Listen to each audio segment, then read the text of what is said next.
Junior doctor এবং resident ডাক্তারদের যে চক্রব্যূহ, যে রাজনৈতিক অভিসন্ধি, তা কিন্তু কলকাতা হাইকোর্টে আজকে মুখ থুবড়ে পড়ল। যে জুনিয়র ডাক্তারদের বিরুদ্ধে থ্রেড কালচার লাগিয়ে দেওয়া হয়েছিল, যাদের হাসপাতাল থেকে বের করে দেওয়া হয়েছিল, এমন একটা সময় এসেছিল তারা ডাক্তারি পেশা থেকে তাদের সরিয়ে দেবার পরিকল্পনা হয়েছিল। সেখানে কলকাতা হাইকোর্টের বিচারপতি মাননীয় জয় সেনগুপ্ত সেই 50-52 জন জুনিয়র ডাক্তারকে পরীক্ষার অনুমতি দিলেন এবং ক্লাস করার অনুমতি দিলেন। অর্থাৎ বিপ্লবী ডাক্তারদের যে অভিসন্ধি ছিল, সেই অভিসন্ধি কিন্তু কলকাতা হাইকোর্টের আজকের রায়ে মুখ থুবড়ে পড়ল। কারণ এতদিন পর্যন্ত জুনিয়র ডাক্তাররা একটা চক্রব্যূহ তৈরি করেছিলেন। সেখানে অবামপন্থী যে রাজনৈতিক দলের ছত্রছায়ায় যেসব জুনিয়র ডাক্তারেরা আছেন, তাদের বিরুদ্ধে থ্রেড কালচার লাগিয়ে দিয়েছিলেন এবং তাদের হাসপাতাল থেকে বের করে দিয়েছিলেন। কারণ তারাই কিন্তু এই যে আরজি করের ডাক্তারি তরুণী ছাত্রীর মৃত্যু হয়েছিল, তারা প্রথম দিন থেকে আন্দোলন করছিলেন। সেই আন্দোলনকে সীমিত করার জন্যই রেসিডেন্ট ডাক্তার এবং জুনিয়র ডাক্তারেরা, বিশেষ করে বামপন্থী এবং অতি বামপন্থী রাজনৈতিক দলের যারা সাপোর্টার, সেই জুনিয়র ডাক্তারেরা একটা চক্রান্ত করেছিলেন এই 50-52 জন চিকিৎসকের বিরুদ্ধে। তাদের হাসপাতাল থেকে থ্রেড কালচারের অভিযোগে বার করে দিয়েছিলেন এবং সাসপেন্ড করেছিলেন। সেই জায়গাতেই কলকাতা হাইকোর্ট হস্তক্ষেপ করেন। আজকে তাদের হয়ে কলকাতা হাইকোর্টে সওয়াল করেন আইনজীবী কল্যাণ বন্দ্যোপাধ্যায়। সেখানে জুনিয়র ডাক্তারেরা এবং রেসিডেন্ট ডাক্তারেরা নতুন করে বিপদে পড়তে চলেছেন। কারণ ইতিমধ্যেই কল্যাণ বন্দ্যোপাধ্যায় দাবি করেছেন যে এই যে জুনিয়র ডাক্তারেরা রয়েছেন এবং যে রেসিডেন্ট ডাক্তারেরা রয়েছেন, তাদের বিরুদ্ধেও সিবিআই এনকোয়ারি হোক। অর্থাৎ নতুন করে চাপে পড়তে চলেছেন এই জুনিয়র বিপ্লবী ডাক্তারেরা এবং বেশ কয়েকজন রেসিডেন্ট ডাক্তার। ইতিমধ্যেই কল্যাণ বন্দ্যোপাধ্যায় দাবি করেছেন যে তৎকালীন আইএমএর যে প্রেসিডেন্ট ছিলেন, তাকেও সিবিআই, তার বিরুদ্ধেও সিবিআই এনকোয়ারির দাবি করা হয়েছে।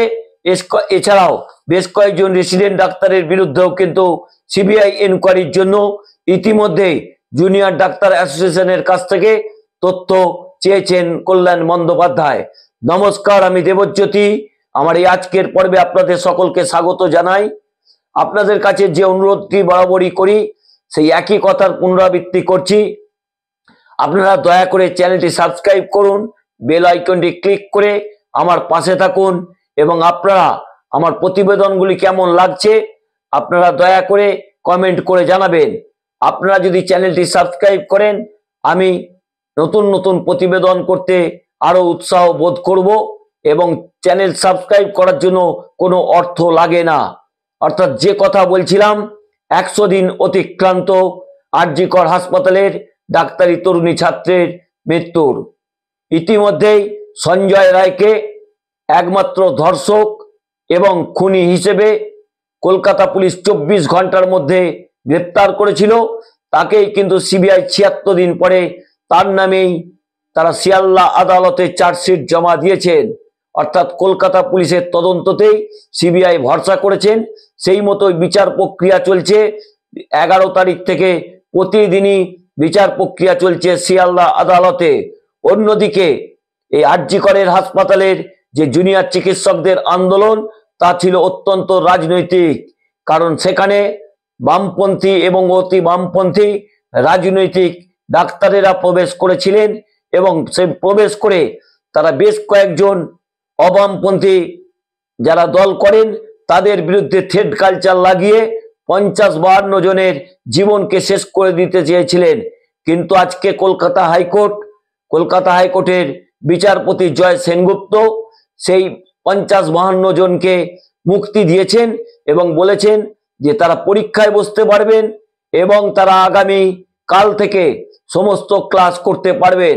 অর্থাৎ 50-52 জন ছাত্রছাত্রীর যেভাবে জীবনের সামনে একটা অমানিসার অন্ধকার নেমে এসেছিল, সেখানে কলকাতা হাইকোর্ট একটা লাইফ লাইন দিলেন এবং তারা কিন্তু ইতিমধ্যেই হাসপাতালে ফিরতে পারবেন বলে কলকাতা হাইকোর্ট জানিয়ে দিয়েছেন।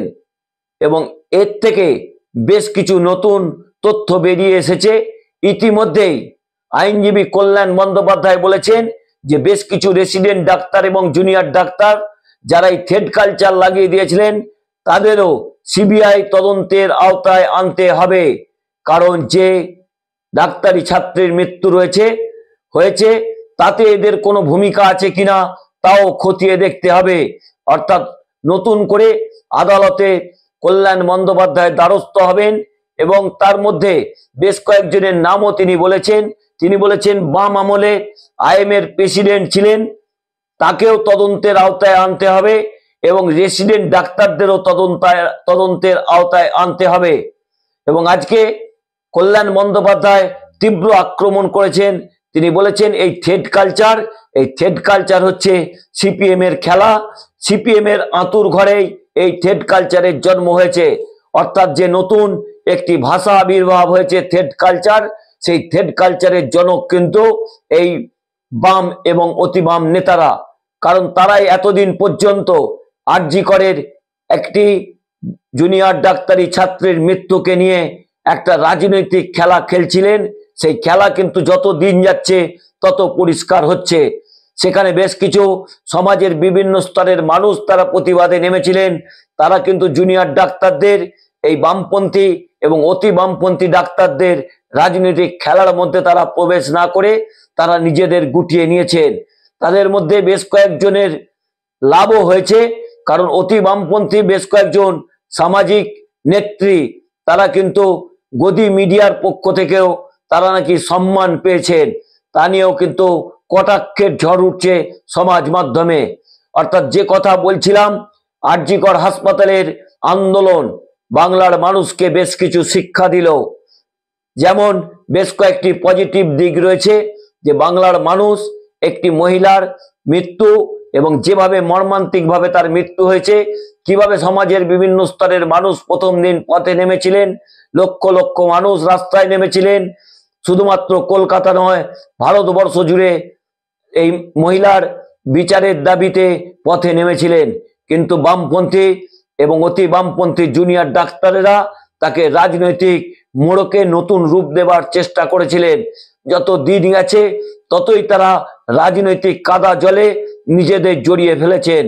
পরিষ্কার করে বলতে বাধা নেই যে এই আন্দোলনের মাধ্যমে উঠে এসেছে বেশ কয়েকজন বিপ্লবী ডাক্তারের মুখ, যারা সিপিএম এর ছত্রছায়ায় বড় হয়েছেন, যারা এসইউসিআই ছত্রছায়ায় বড় হয়েছেন, যারা সিপিআইএমএল এর ছত্রছায়ায় বড় হয়েছেন, তাদের রাজনৈতিক ঔরসেই এই জুনিয়র ডাক্তারদের, বিপ্লবী ডাক্তারদের জন্ম হয়েছে। তারা যেভাবে এই নির্যাতিতা এবং ধর্ষিতা মেয়ের জীবনকে নিয়ে ছেলে খেলা করেছেন, তার মৃত্যুকে নিয়ে ছেলে খেলা করেছেন, যত দিন যাচ্ছে তাদের রাজনৈতিক কঙ্কালসার চেহারা বেরিয়ে আসছে। একটা সামাজিক, একটা পবিত্র আন্দোলনকে যেভাবে এই সিপিএম, এসইউসিআই এবং সিপিআইএমএল এবং বিজেপি এবং কংগ্রেসের একটা অংশ যেভাবে কলুষিত করেছে, বাংলার মানুষ কিন্তু তাতে তিতি বিরক্ত।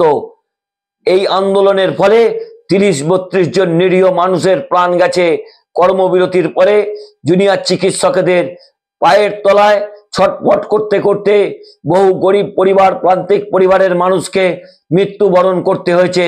কিন্তু এই জুনিয়র ডাক্তারেরা তারা সেবার বদলে তারা কিন্তু তাদের যে বাঘ নখ, সেই বাঘ নখ দেখিয়েছেন এবং তাদের যে কঙ্কালসার চেহারা, সেবার নাম করে সেবার আড়ালে তারা যেভাবে রাজনৈতিক মদতপুষ্ট হয়ে এই 30-32 জনের প্রাণ কেড়ে নিয়েছেন, সমাজ তাদের কখনো ক্ষমা করবে না। তাদের সকলকেই তদন্তের আওতায় আনা উচিত।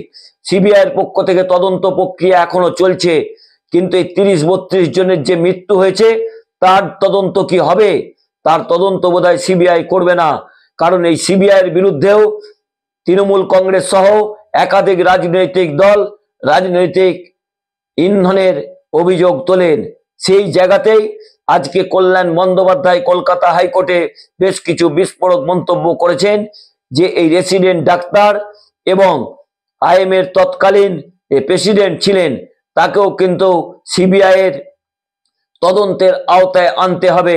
কারণ যেভাবে একটা পবিত্র আন্দোলনকে তারা কলুষিত করেছেন, যেভাবে বাংলার স্বাস্থ্য ব্যবস্থাকে তারা কলঙ্কিত করেছেন, যেভাবে কখনো গ্লাভসের ছবি দেখিয়েছেন, রক্তমাখা গ্লাভসের ছবি নিয়ে এসছেন, কখনো রক্তমাখা কাঁচির ছবি নিয়ে এসেছেন, তা তাদের কঙ্কালসার রাজনৈতিক অবস্থার প্রকাশ পেয়েছে।